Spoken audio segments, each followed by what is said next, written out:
Radio Paz presenta Preparando el Domingo. Esta relación de hijos con el Señor debe crecer, debe ser alimentada cada día con la escucha de su palabra, la oración, la participación en los sacramentos y la práctica de la caridad. Preparando el Domingo con el Padre José Luis Menéndez. Buenas tardes, queridos amigos, bienvenidos a una nueva edición de Preparando el Domingo con el Padre José Luis Menéndez. Yo soy el Padre Roberto Sil, que los saluda aquí desde los estudios de Radio Paz en la ciudad de Miami, donde estamos produciendo y transmitiendo en vivo este programa hoy viernes a la tarde. Aclaro, porque como ustedes saben, este programa se transmite no solo por las ondas radiales de Radio Paz y todas las plataformas de Radio Paz, la emisora de la Arquidiócesis de Miami, la página de internet, radiopaz.org, la aplicación para teléfonos celulares y dispositivos móviles, tanto en plataformas Apple como Android, y también se emite por las emisoras afiliadas de WTN y las plataformas de WTN, el internet, la aplicación de WTN y por supuesto también la onda corta de Radio Católica Mundial. Padre José Luis, ¿cómo está? Muy bien, gracias a Dios. Bueno, yo creo que caminando día a día. Esta semana, una semana con muchas novedades sacerdotales. Una buena y otra triste. Una triste. Falleció aquí en la ciudad de Miami, bueno, en Broward County, ¿no? Monseñor Noel Fogarty, que fue párroco de la parroquia San Gregorio Magno, entre otras parroquias, ¿no? Y que fue el primer párroco con el que yo trabajé recién ordenado sacerdote. Y también fue el que fue canciller o vicario general con el arzobispo Caro. Era la historia viviente de la Arquidiócesis de Miami. Tú sabes que había unas personas que decían, cuando uno de estos sabios muere en una biblioteca. Sí. Es como si se quemara una biblioteca. Y es verdad, porque los conocimientos que este hombre tenía de primera mano, era la historia entera. O sea, que cuando muere cada uno de estos viejos, cada vez que estos ancianos, y lo digo ancianos con el sentido de la sabiduría que ellos portan, pues se pierde algo muy importante. Imagínese, padre, que había sido ordenado en el año 1957. Vio que en esa época en Irlanda había muchas vocaciones sacerdotales y entonces en España también pasaba eso. A uno lo ordenaban para irse de misionero. Claro. Y después vamos a hablar de otro misionero, dicho sea de paso. Pero entonces lo habían ordenado en el año 1957 para la diócesis de San Agustín. Claro, que era todo el estado de la Florida. Porque todavía no existía lo que después fue la Arquidiócesis de Miami, que fue erigida por el Papa Pío XII en el año 1958. O sea, él fue ordenado un año antes. Y fue asignado, su primera asignación fue en la parroquia Santa María Magdalena, en Sunny Isles. No, y le digo, cuando comíamos juntos a la noche, yo le preguntaba de la historia de la diócesis y claro, porque además de primero fue vicario parroquial en Santa María Magdalena, trabajó en la catedral, daba clase en la escuela, en la secundaria de niñas, daba clase de catecismo. Después le pidieron que fundara una parroquia, existe una parroquia grande aquí en Miami, San Bartolomé, en Miramar. Él tuvo que ir y fundarla. Después fue párroco de Santa Rosa de Lima, y la última parroquia en la que estuvo como párroco fue San Gregorio Magno, donde yo lo conocí. Fue también canciller, vicario general de la Arquidiócesis de Miami con el arzobispo Coleman Carroll. El primer arzobispo. El primer arzobispo de Miami, así que conocía la diócesis de atrás.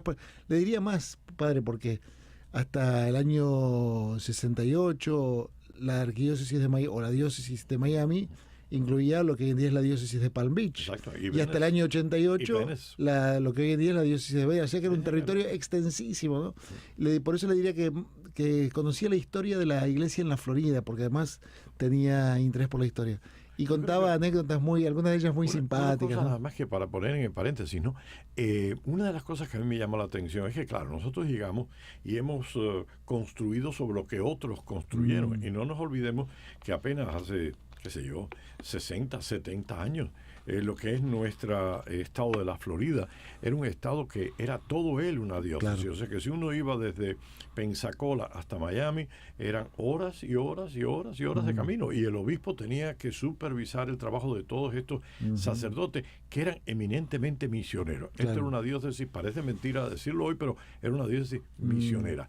Porque sí es verdad que había muchos sacerdotes, nunca ha habido suficientes sacerdotes para llenar las necesidades, ¿no? Siempre nos quedamos un poco cortos. Y una de las cosas que ves es eso, cómo ellos podían estar en varias cosas. El que fundó la parroquia de Corpus Christi era un irlandés también, pero fundó Corpus Christi después de haber fundado 4 otras parroquias. Claro. Bueno, Monseñor Fogarty, que en paz descanse, que el Señor le dé el premio, ¿no?, para alguien que ha trabajado en su viña por más de 50 años, con dedicación, ¿no? Con mucho esmero. Y como usted dice, ¿no?, se cierra un capítulo muy importante en la historia de la Arquidiócesis de Miami, porque según escuchaba el otro día, era el último sacerdote que quedaba, que fue ordenado para la diócesis de San Agustín, o sea, antes de la Arquidiócesis de Miami. Yo creo que con esto tenemos que hacer un reconocimiento y a todos aquellos irlandeses, a todos aquellos españoles, a todos aquellos que han venido. Y recuerda que todavía nosotros en nuestra arquidiócesis de Miami no producimos suficientes diócesis para nuestras necesidades. Si tú quitas de aquí, si dijéramos vamos a hacer lo que hicieron en aquella película que sería Estados Unidos sin mexicanos, ¿no?, que sería el estado de California, la película que es un día sin mexicanos y de pronto se paraliza todo el estado. Bueno, si dijéramos vamos a sacar de la arquidiócesis de Miami todos los que no han nacido en el estado de la Florida y hoy están aquí, yo creo que somos la mayoría. Yo nací en La Habana, usted nació en Buenos Aires, el otro nació en otros lugares. Y así exactamente, hemos venido a trabajar aquí y a servir. Y esto es una llamada a todas aquellas familias católicas, ¿no? Oiga, señores, necesitamos vocaciones, y la vocación nace en un seno de una familia que de pronto les pasa una fe y les hace ver una realidad que los llama a una entrega, a una, digamos, a un heroísmo, a una aventura. Y eso es lo que hicieron toda esta gente, ¿no? Así es. Nacidos en un país tan distante, han sido capaces de dejar todo, su país y su familia, y venir a trabajar a este estado. Y trabajar aquí, y trabajar con pasión. Por ejemplo, Monseñor Fogarty tenía pasión por la educación católica, ¿no? En parte tenía que ver con que creo que sus padres eran maestros y de ellos había heredado esa pasión por la educación primaria. Y cuando yo lo conocí ya tenía 80 años, ¿no? Y ya estaba acercándose a su retiro. Y sin embargo ahí estaba en la escuela y se conocía a los chicos y a los padres, y a los que querían entrar en la escuela se los entrevistaba uno a uno. Pasión por la educación, ¿no? Decía, la gente aquí de la Arquidiócesis de Miami, aquí hay una campaña anual, usted lo sabe bien, ¿no? Y la gente lo sabe bien también, que se llama ABCD, que es una campaña anual para financiar las obras del arzobispo, ¿no?, de la diócesis. ABCD, y él decía, siempre decía, me acuerdo, debería ser ABCDE, porque ABCD quiere decir Caridades y Desarrollo del Arzobispo, ¿no? De ahí la A, B, C y D en inglés.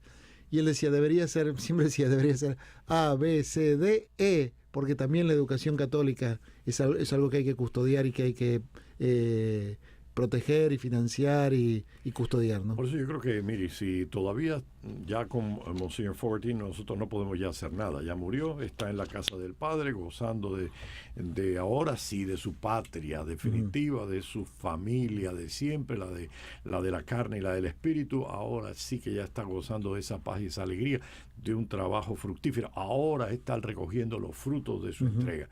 Pero todavía entre nosotros existen personas que ya a lo mejor están jubilados, pero que son personas que dieron todo por la arquidiócesis, no por la arquidiócesis, por el reino de Dios, que lo encarna en algunos momentos la arquidiócesis, claro, pero que es mucho más que la arquidiócesis, es el reino de Dios. Y esos todavía que están vivos, si usted conoce a alguno, si usted ve a alguno, si usted se cruza con alguno, dele las gracias, porque el sacrificio que esa persona solo se puede entender con un don del Espíritu Santo, el de fortaleza. Solo el don del Espíritu te da la fortaleza para dejar tu casa, la casa de tu padre, la tierra y todo tu país, para irte a un país completamente distinto. Claro. Y también nos enseña, ¿no? Yo le digo muchas cosas que yo hago en San Patricio son cosas que yo aprendí de Monseñor Fogarty cuando yo estaba de vicario ahí en San Gregorio Magno.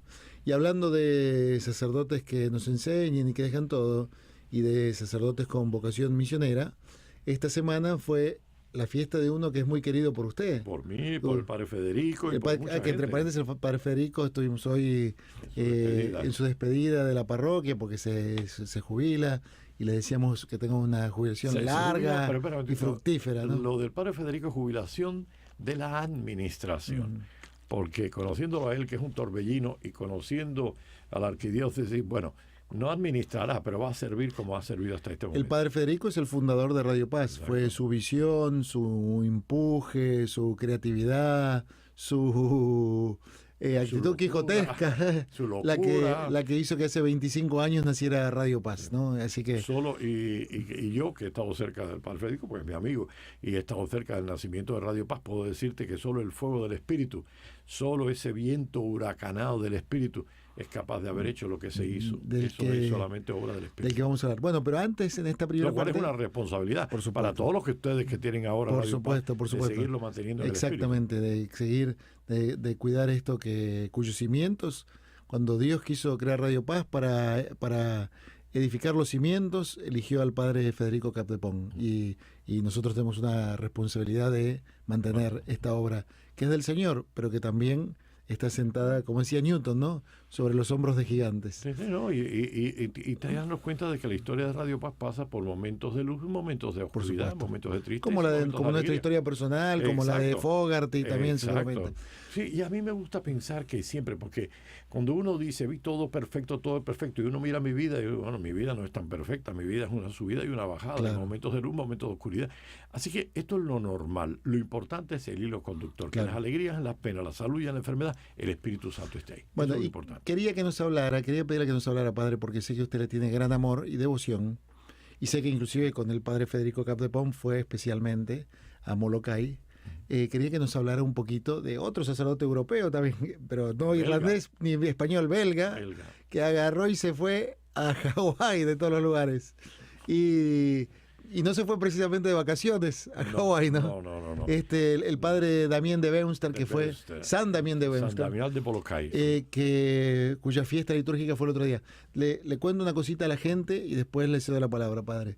Usted sabe, mucha de la gente que nos escucha sabe, quizá, si no lo sabe, se entera ahora, que en el Congreso de los Estados Unidos uno puede hacer una visita guiada en donde funcionaba antes la Cámara de Representantes, que ahora está en otro lugar más grande, pero en el mismo edificio. Ahora eso lo llaman el Salón de las Estatuas, y en otros lugares del Congreso hay más estatuas también, pero originalmente ese era el Salón de las Estatuas, y había 2 estatuas. A cada estado de la Unión le decían, bueno, usted ponga 2 estatuas de 2 personas que sean importantes en la vida del Estado. Y hay varios curas. Hay uno, Junípero Sierra, por ejemplo.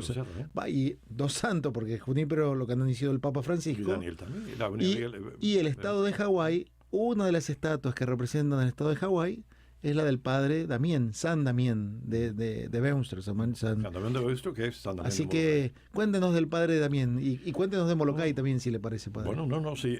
Yo creo que... Yo te decía que la vocación al sacerdocio es una vocación a la aventura, o por lo menos esa fue mi vocación a la aventura. Yo nunca me imaginé que yo iba a estar sentado en una parroquia haciendo el trabajo que algunas veces hago. Yo siempre me miré que debía hacer algo en medio de las misiones. Yo no sé por qué las misiones, pero no desde España, desde Cuba. Cuando yo estudiaba con los jesuitas, las misiones era para mí un atractivo. Me acuerdo que ver a un sacerdote cubano que en el colegio dio su misa antes de marcharse a la China, a Japón, a algún lugar de estos.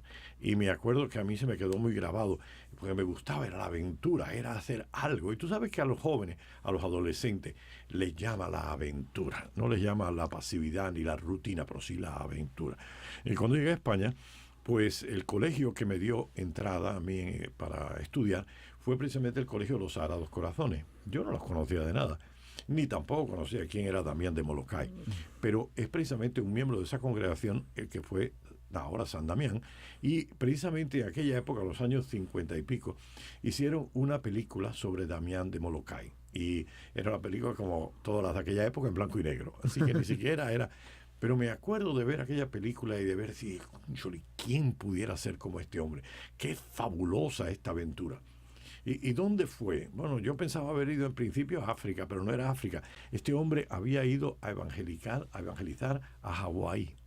Y entonces tú dices, ¿y dónde quedan las islas de Hawái? Porque claro, uno de niño todavía lo fantasea más todavía, ¿no? Pero ¿qué era Hawái? Pues ese archipiélago en medio del Pacífico, aquellas cocoteros, aquellas playas, aquello debería ser como el paraíso, excepto que en la película iba desarrollándose otra cosa que no era un paraíso, y era el problema de los leprosos.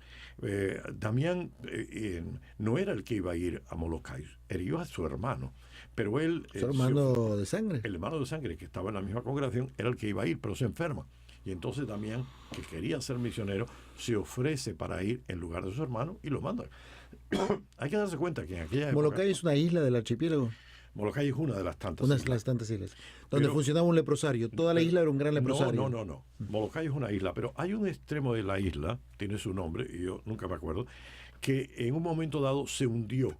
Y entonces hay una gran pared de piedra de 2 millas de diferencia entre el tope donde está la isla y a donde fue a parar ese pedazo de isla.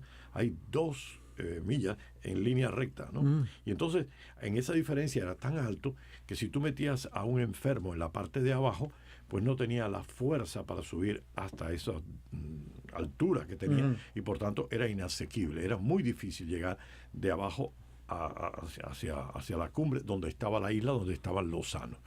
Pero bueno, él va allá porque él quiere misionar. La Congregación de los Sagrados Corazones llegó tarde a la repartición de misioneros, de territorios de misión. Y ya los Padres Blancos, los del Verbo Divino y diferentes ya congregaciones habían cogido territorios en África, en Asia. Quedaba nada más que Oceanía. Y entonces a ellos les encargan las islas de Oceanía, entre las cuales estaba Hawái. La parroquia de la Catedral de Honolulu está dedicada a Nuestra Señora de la Paz, que es la patrona de la congregación. Y los religiosos estaban ahí trabajando. Así que él los manda a evangelizar. Él lo que quería era evangelizar.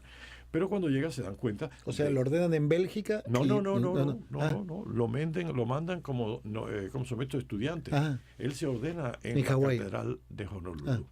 Así que ni siquiera estaba ordenado. Él tuvo que dejar su tierra, él tiene que dejar incluso su lengua, recuerda que es el flamenco. El flamenco, tiene que dejar a sus padres. Y date cuenta de una cosa, que cuando uno decía adiós sí, con un 99.9% de seguridad, que era para siempre. Claro. Jamás volvería solo por carta. Nada más. Ya no volvería, ni siquiera ya no había teléfono, así que carta. Y recuerda que lo que uno distaba en llegar desde Bélgica, desde allí, desde el puerto, hasta llegar a Honolulu. Yo tengo una carta que estaba leyendo de un sacerdote que salió de España para llegar a Cuba, a Santiago de Cuba. Fíjate tú lo que significa la península ibérica, cruzar el Atlántico, a la isla de Cuba, nada más que cruzar el Atlántico. Y dice, he llegado muy bien tras 43 días de travesía, sin ninguna tormenta. Así que tú imagínate lo que significaba. Era una aventura, porque aquí había que ir había que bajar. Sí, no había canal de Panamá tampoco. Había que llegar hasta el extremo del mundo, como lo llamó el Papa Francisco, eso que se llama hoy Argentina. Sí. La tierra del fuego. Sí. El Cabo de Hornos, el estrecho de Magallanes. Pasar todo eso, llegar, meterse en el Pacífico, del Pacífico no tiene nada, y llegar la isla de Pascua. No, aquello era toda una aventura, y llegar. Y cuando llegó, pues terminó, se ordena en la Catedral de Honolulu, y entonces se empiezan a distribuir por las distintas islas. Imagínate, no solamente era irte a un sitio distante, sino estar solo, porque no había tanta gente para tantas islas, así que te tocaba estar solo. O sea que no solamente la distancia, era la soledad. Ellos necesitaban esa fuerza del Espíritu. Esto no se entiende sin la fuerza del Espíritu. Y de pronto este hombre, el provincial que estaba allí, los reúne y dice, tenemos una nueva una asignación, tenemos este leprosorio, donde por ley ahora están cogiendo a cualquiera que tenga síntomas de lepra, se le arrancaba, ya no voluntariamente, ya no movido por el Espíritu Santo, sino movido por la ley, se les cogía y se les abandonaba en aquella isla. Y entonces, en aquella isla no, en aquel trozo de isla. Y entonces hace falta que un sacerdote vaya allí a cuidar. Entonces dice, como es tan duro, como es tan difícil, vamos a escoger 4. Así que estos 4 van a estar nada más que 3 meses. Así que 3 meses primero, entonces se va, viene otro, está 3 meses, se va, viene otro, está 3 meses. El primero que le toca ir es el padre Damián. Y cuando está los 3 meses, él dice, no, yo me quedo en Molokai.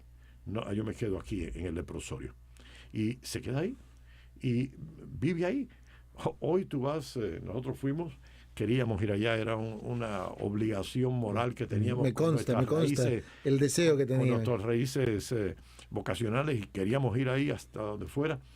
Y hoy tú dices, esto es un paraíso, porque las islas Hawái son bonitas, pero esto era el infierno personificado, porque te tiraban allí y salves el que pueda, en morirte era tu único destino, cayéndosete la piel a pedazos, perdiendo todo en ese caminar, en una soledad total.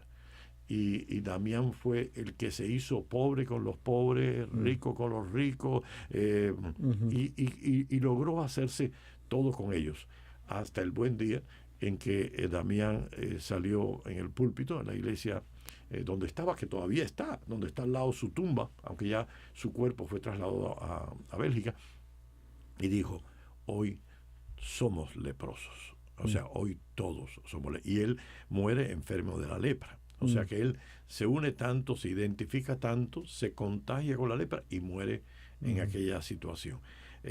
Para mí, yo creo que es un hombre que merece todo el respeto. No solamente está su estatua en el Capitolio, allá en el Congreso de Washington, está precisamente en Honolulu, donde está, donde se reúne los representantes, digamos, el Capitolio de Honolulu. Ahí a la entrada tiene la estatua del mejor hawaiano que ha habido, que no era hawaiano, pero que fue el padre Damián de Veuster. Impresionante. Uno que supo dar la vida. Y yo creo que esto es lo que la juventud está necesitando hoy. Yo creo que está necesitando héroes.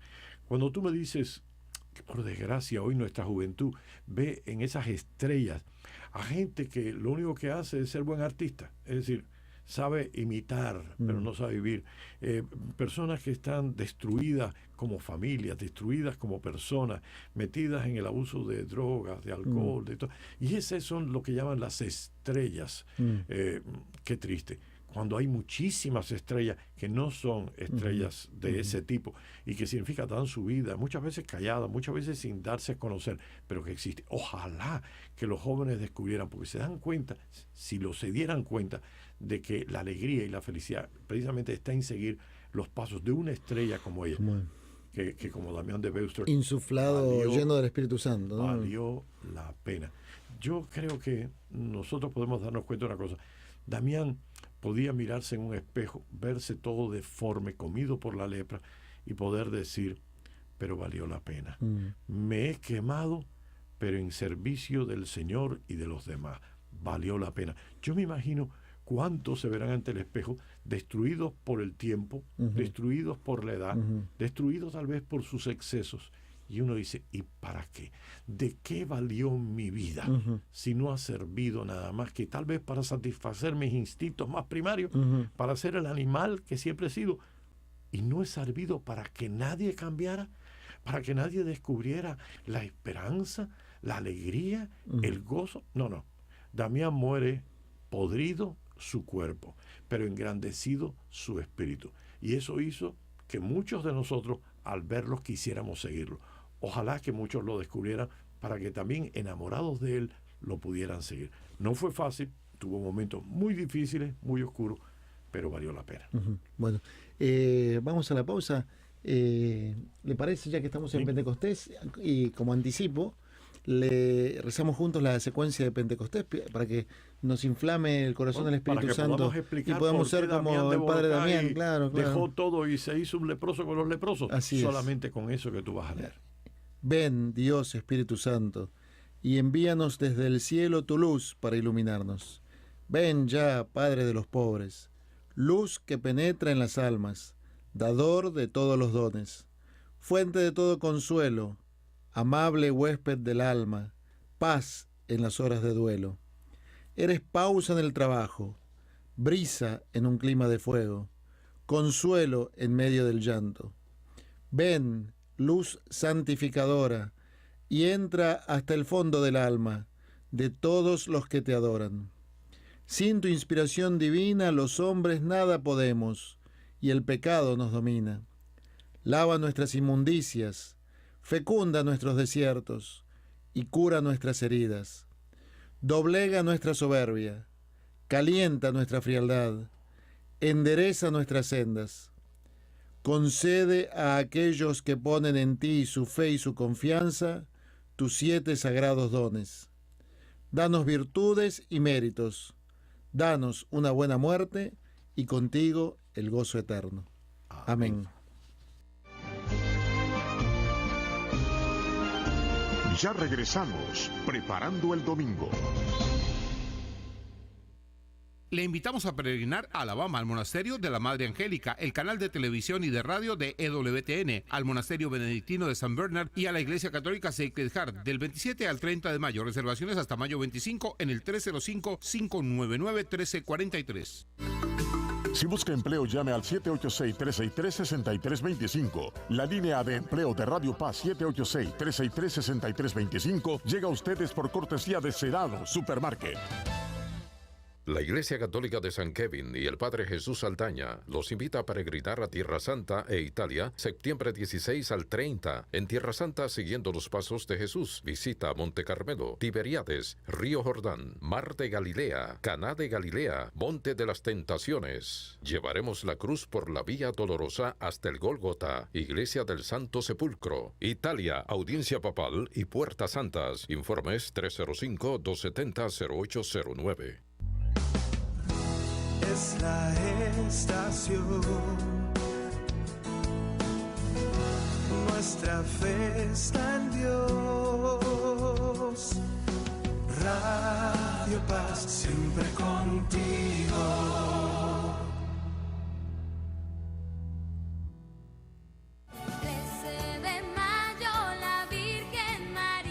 Hoy es 13 de mayo, Día de la Virgen de Fátima. Conmemoramos la primera aparición de la Santísima Virgen a los 3 pastorcitos. Nuestra Señora de Fátima, ruega por nosotros.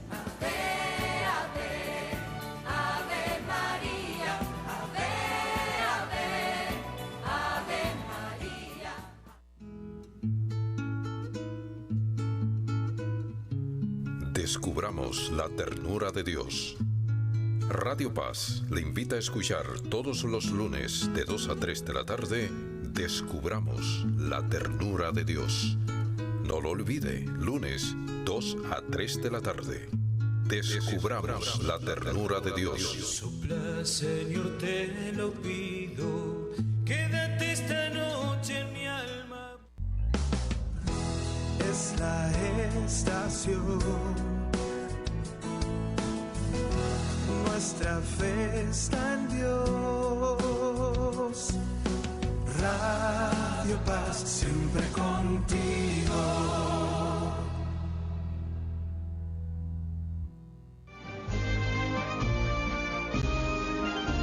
Ahora regresamos preparando el domingo.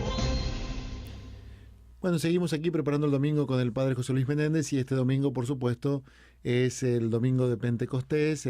Termina el tiempo pascual, la fiesta de cumpleaños de la iglesia, la venida del Espíritu Santo, bueno, muchas cosas celebramos. Padre, ¿qué le parece si sin más vamos al Evangelio de San Juan? Una de las posibilidades que hay, porque hay dos posibilidades. Y para eso muchas veces la primera lectura es más que claro, el Evangelio.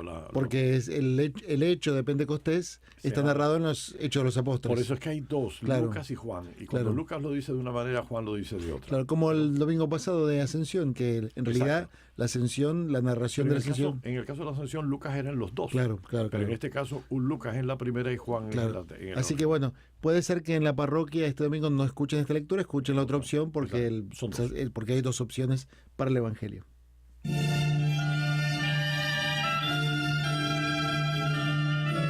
Lectura del Evangelio según San Juan, capítulo 20, versículos del 19 al 23.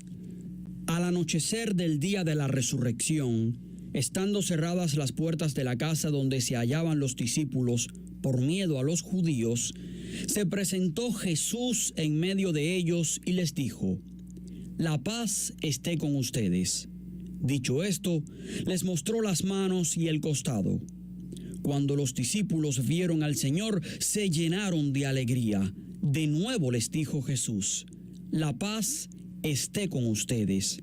Como el Padre me ha enviado, así también los envío yo. Después de decir esto, sopló sobre ellos y les dijo: reciban el Espíritu Santo. A los que les perdonen los pecados, les quedarán perdonados, y a los que no se los perdonen, les quedarán sin perdonar. Palabra del Señor.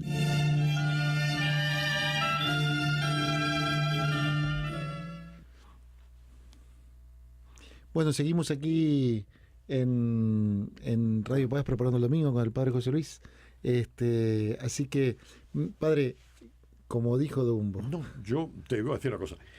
Hay domingos que a ti te gustan y domingos que tú dices, bueno, yo tengo que predicar porque tengo que predicarlo, porque sé que tengo que predicarlo, pero en este caso, el día de Pentecostés, para mí no es simplemente dar una Eucaristía, sino que yo celebro mi nacimiento también. Uh-huh. Porque como tú bien decías, hoy es que nace la iglesia, o sea, el día de Pentecostés, que nace y sigue, porque fíjate que el don del Espíritu no fue un don que ocurrió un día y se acabó, sino eso ha durado 2000 años y seguirá los años que sea hasta la venida del Señor.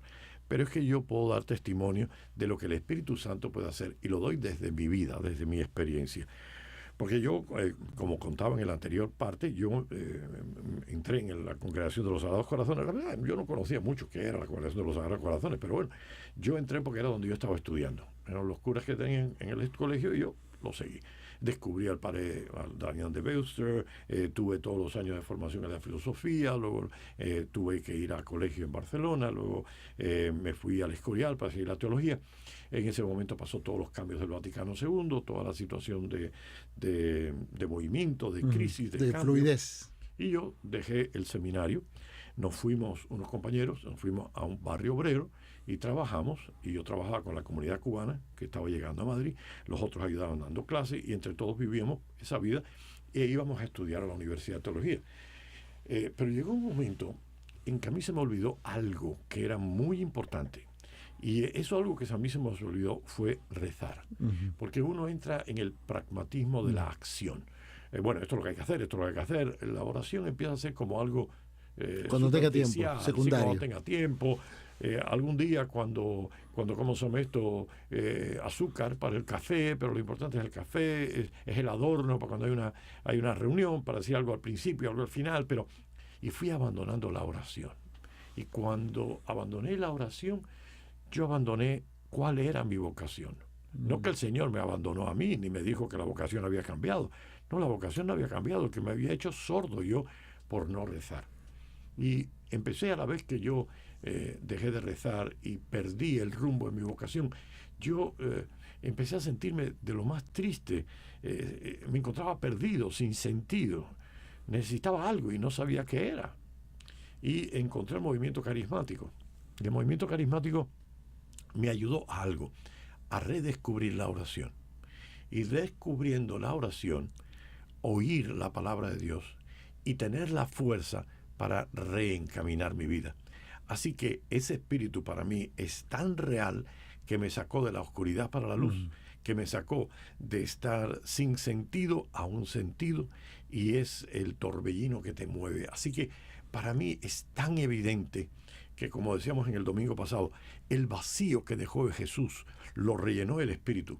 Y estamos en la época del Espíritu. Si el tiempo desde la encarnación hasta la ascensión es el tiempo de Jesús, desde Pentecostés hasta la venida de Cristo, en su segunda venida, va a ser el tiempo del Espíritu Santo. Todo lo mueve el Espíritu Santo, todo tiene sentido del Espíritu Santo, todo se hace en la fuerza del Espíritu Santo, nada es imposible porque el Espíritu Santo está con nosotros. Es decir, esa realidad. La pena es que muchas veces le hemos dado tanta importancia al Padre, que la tiene, tanta importancia al Hijo, que la tiene, que se nos ha olvidado darle tanta importancia al Espíritu. Y es que al Padre, como tiene Padre, lo vemos como un viejito de barba blanca. Al Hijo lo podemos ver como uno de nosotros, el artista nos lo va a presentar, pero el Espíritu, por desgracia, nos han presentado en el símbolo de paloma.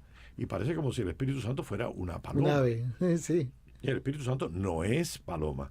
y también nos lo presenta como un espíritu, algo invisible, pues no nos lo podemos imaginar, queda así como un poco desdibujado en la Trinidad. Hubo alguien que lo llamó el gran desconocido, el Espíritu Santo. No, en mi tiempo de seminario, en mi tiempo de noviciado, que se hablaba tanto del Padre y del Hijo, que no se hablaba casi del Espíritu Santo, estaba ese libro, el gran Espíritu Santo, el gran desconocido, que pocos libros había. Yo le agradezco al movimiento carismático en la iglesia occidental, porque la iglesia oriental siempre lo ha reconocido, pero la iglesia occidental, que le ha dado tanta importancia al Padre y al Hijo, un poco olvidó esto. El movimiento carismático nos recuerda, el Vaticano II nos recuerda que el Espíritu Santo es la gran fuerza detrás de nosotros, o mejor dicho, delante de nosotros, o mejor dicho, dentro somos, nos movemos y existimos, y ella es la que nos mueve.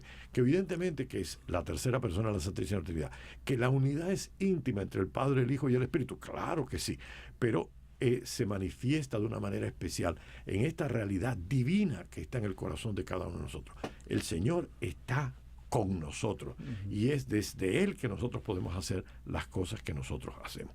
Ahora bien, tenemos aquí a dos personajes: Juan, más teólogo; Lucas, más catequético, si tú lo quieres poner de esta manera. No me gusta decir eso porque nunca es verdad el hacer una afirmación como esa, ¿no? Porque los dos son las dos cosas. Claro. Pero quiero verlo un poquito más en este sentido. Juan nos presenta el día de Pentecostés, es decir, el don del Espíritu, el mismo día de la resurrección. Y es que Jesús hablaba de la hora. ¿Te acuerdas? En la hora de las bodas de Caná decía, todavía no ha llegado mi hora. Y sobre todo en el Evangelio según San Juan habla mucho de mi hora. De la hora. Por eso es que si no había llegado en Caná, y ahora dice llegada la hora. ¿Cuál es la hora de Cristo? Que para Juan es todo junto. La muerte, resurrección y ascensión es todo uno, es todo un mismo momento, y la venida del Espíritu Santo también. Y es que si nosotros lo vemos, Jesús no está aquí en una sala de espera a ver cuándo viene el primer viaje para irme al cielo. No, evidentemente que en su resurrección ya está junto al Padre, ya fue la ascensión. Y en esa resurrección el Señor nos ha concedido lo que Él nos había dicho: no os dejo solos, volveré y les daré el Espíritu Santo. Así que Juan nos los presenta todos juntos. Y nos lo presenta Juan también de una manera catequética, porque al fin y al cabo nos los presenta en este Evangelio diciendo cómo el Señor se aparece, les da la paz. ¿Cómo estaban aquellos discípulos? Aquellos discípulos estaban encerrados, tenían miedo, estaban desanimados, desorientados, estaban sin motivación, no sabían qué iban a hacer. Eran una gente, una masa muerta, una masa inerte, era un pedazo de barro. Y ahora nos unimos al Génesis, y ese base de barro, ahora tras la muerte y resurrección de Jesús, Él va a cogerla, y Él, como en el Génesis, Dios cogió aquel barro, hizo una figura y sopló su espíritu. Ahora el Señor va a coger aquella masa que eran aquellos discípulos, y de pronto va a soplar su espíritu, y eso se va a levantar y va a dar un cambio de 180 grados. Porque de las puertas cerradas a las puertas abiertas, porque del miedo a la paz, porque del estar encerrado a salir a predicar, a lanzarse en esta gran aventura de llegar hasta el fin del mundo. Hay una transformación. Ahí Él le va a dar su misión. Ahora van ustedes a ir por todo el mundo y le van a perdonar los pecados, es decir, van a reganar a toda esa gente que estaba perdida para que vuelva al encuentro con el Señor. Pero fíjate que en este Evangelio, más que darte una misión, lo que te está dando es un espíritu. Es decir, qué diferente es que yo te diga, Roberto, hay que hacer esto, y otra cosa es que yo te pueda contagiar y darte a ti la ilusión, el gozo, el fuego de lo que uno siente. Qué diferente. Y esto lo vemos cuando nosotros vemos algo que es teórico, y cuando lo vemos cuando alguien te encuentras con alguien que realmente siente de esa manera, y de una manera te contagia esa alegría, ese gozo, esa fuerza, esa ilusión. Damián de Molokai nos pasó a esta generación, por lo menos de los que estábamos y conocimos su persona, nos contagió. No nos dijo, hay que ir a Molokai, hay que evangelizar, hay que hacer misiones. No, es que su ejemplo nos entusiasmó de tal manera que nos lanzó a nosotros que nuestra vida rehiciera aquello. ¿Qué significa entusiasmar? Y tú lo sabes, entheos, meter a Dios dentro de uno y de pronto uno siente el entusiasmo. Por tanto, lo que el Señor va a hacer en este día es entusiasmar literalmente a sus discípulos, llenarlos de Dios para que desde el mismo amor, entrega, cariño, confianza de Jesús lo tengan ellos. Porque ¿qué es lo que Jesús le da a sus discípulos? Es lo mismo que él sentía. ¿Y qué es lo mismo que él sentía? Lo que existe entre el Padre y el Hijo.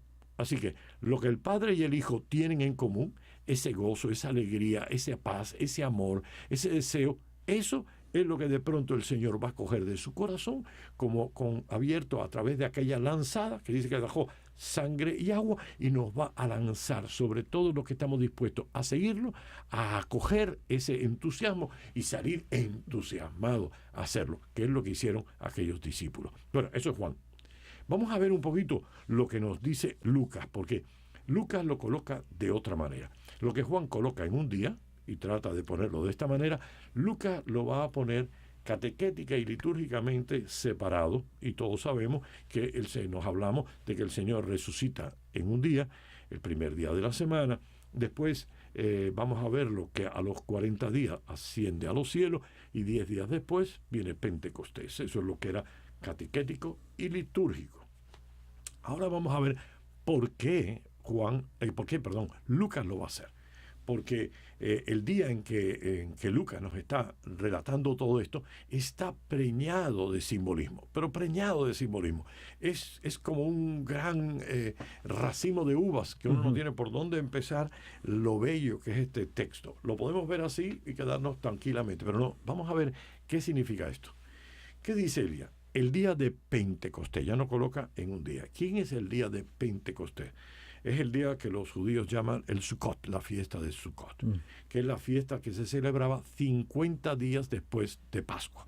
O sea, 7 semanas después de Pascua. Ya te puede decir, quien conoce la numerología bíblica, que el 7 es el número perfecto, el tiempo que llega hasta el día de Pascua. ¿Qué se celebraba en el día de Pentecostés?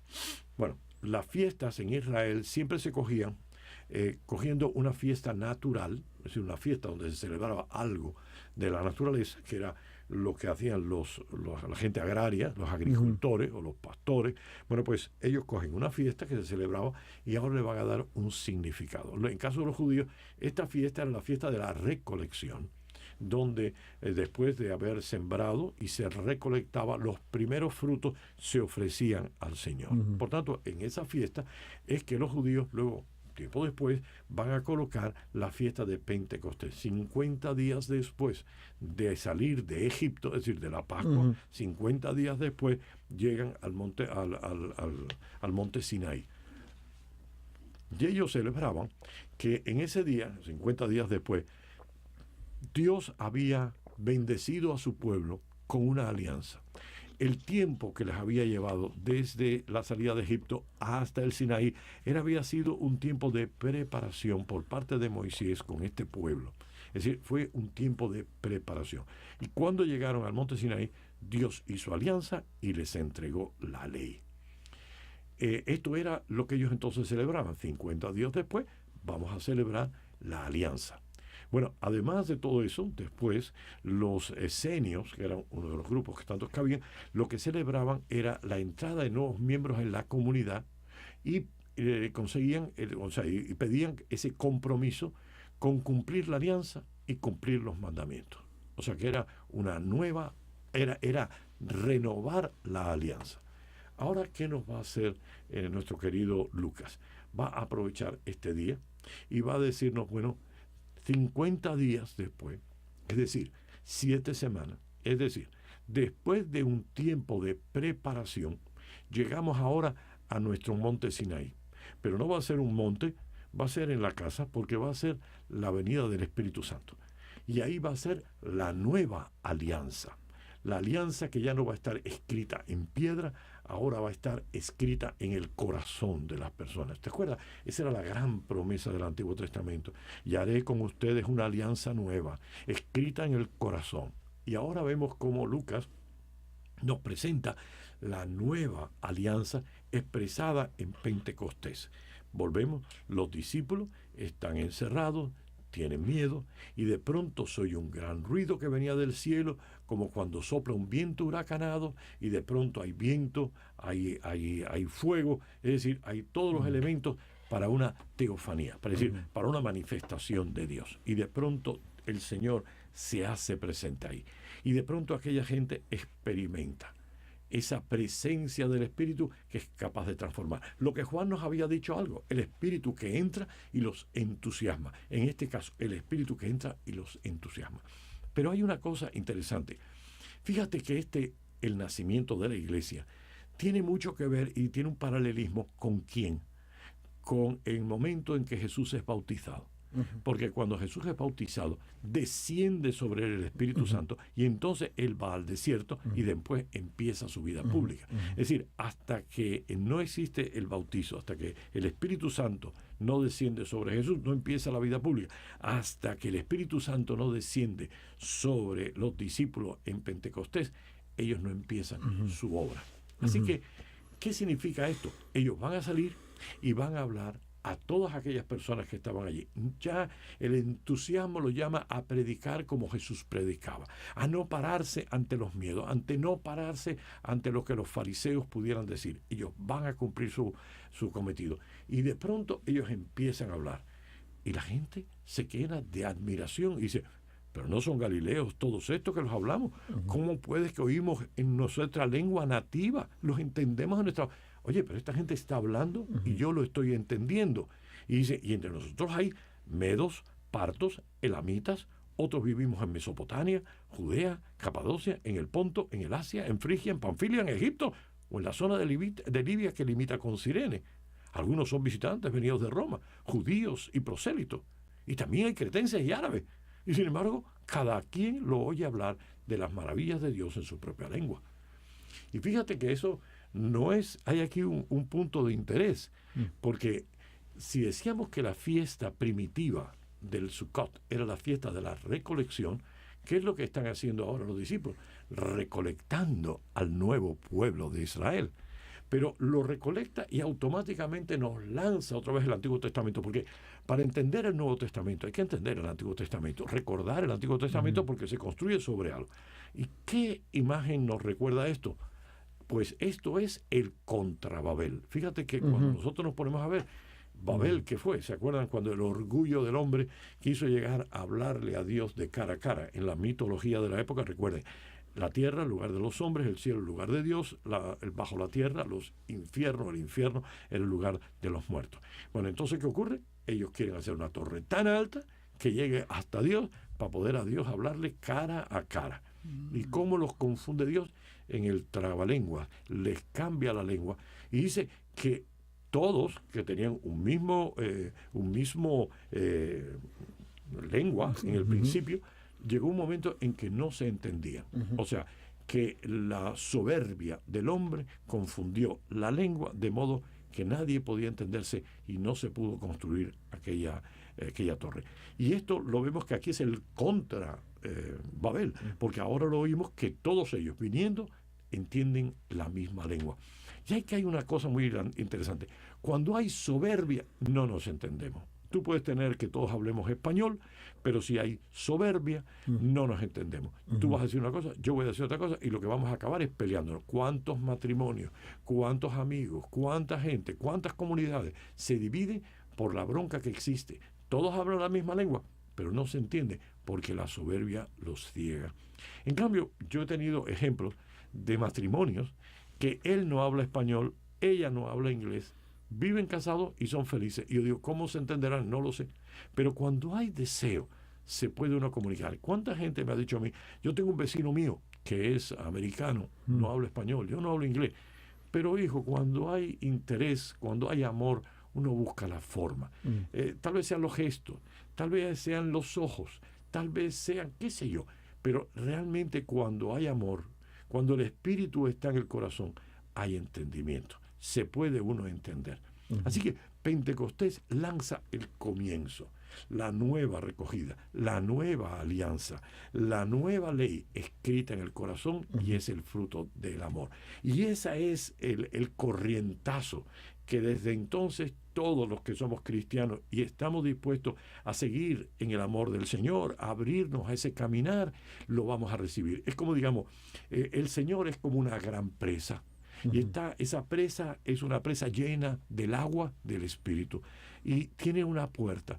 Y si nosotros somos capaces de abrir nuestro corazón a esa presa, cuando la presa entra en nuestro corazón, es un agua que nos desborda. ¿Y cuáles son esa fuerza del Espíritu?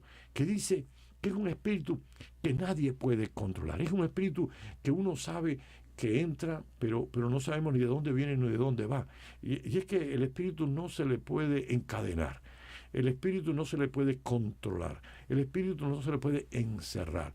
El espíritu es algo que supera a todos y a cada uno de nosotros en la iglesia. Y lo vemos como en la iglesia, cuando hay momentos en que la jerarquía no ha sabido ver algo, de pronto surge en elementos que uno ni espera, una fuerza para llevar a cabo una obra. ¿Cuántos movimientos en la iglesia son fruto de ese espíritu? Cursillos de cristiandad, Emmaus. ¿Cuánto estamos hablando de cursillos de ¿cómo se llama esto? De la Legión de María. ¿Cuánto estamos hablando de todos los movimientos, alimentos carismáticos, todo?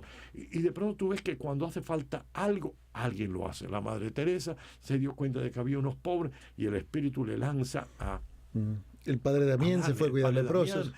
Todos, tú das cuenta de que no importa, no lo para. Hay algo que es superior a nosotros, superior a nuestras debilidades, a nuestras pequeñeces. Yo siempre me acuerdo algo que para mí, yo siempre lo digo, mire, el mejor ejemplo de que la iglesia es de Jesucristo y no es nuestra, se llama la historia de la iglesia. Porque en la historia de la iglesia hemos visto cómo hay papas que no han sido buenos, cómo sacerdotes que no han sido buenos, y la iglesia sigue. Porque la iglesia no está basada en tal papa, o en tal cura, o en tal cardenal, o en tal obispo. Es algo que supera a todos nosotros. Hay una anécdota, y yo sé que no nos queda mucho tiempo, pero esta anécdota ocurre en tiempos del Papa, creo que es Pío VII, y el señor se llama Napoleón Bonaparte, el emperador. Y dicen que lo llevó allá a Francia y le presentó unos papeles y dice, firme, este es el contrato que yo quiero con la iglesia. El Papa lo lee y dice, no puede, yo no puedo firmar esto no lo puedo firmar. Y dice que Napoleón dio un puñetazo en la mesa y dice, pues destruiré a la iglesia. Dice que tiempo después un cardenal comentándole a otro le dijo... Creo que Consalvi era el nombre, ¿no? Consalvi, parece que fue el nombre. Y decía, no sé, no conozco el nombre, pero decía, si no lo hemos podido nosotros en todos estos años, no creo que lo pueda Napoleón.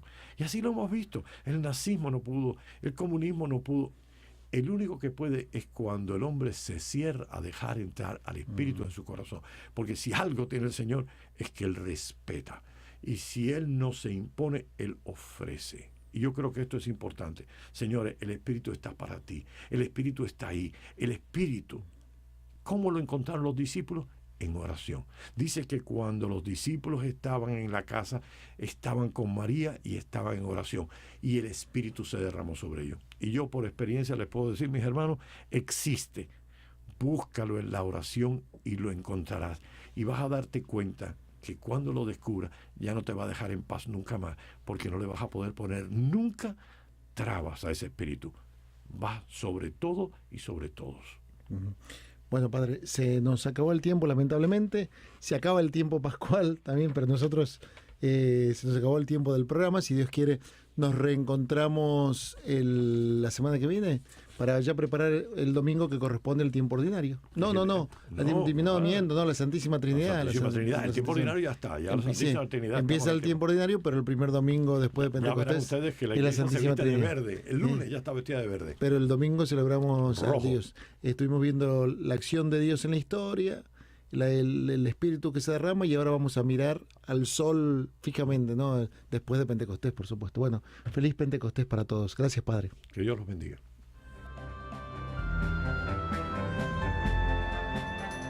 Radio Paz presentó Preparando el Domingo.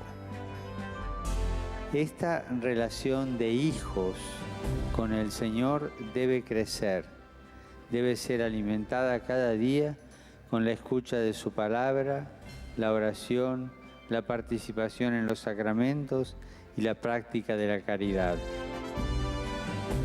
Preparando el domingo con el Padre José Luis Menéndez.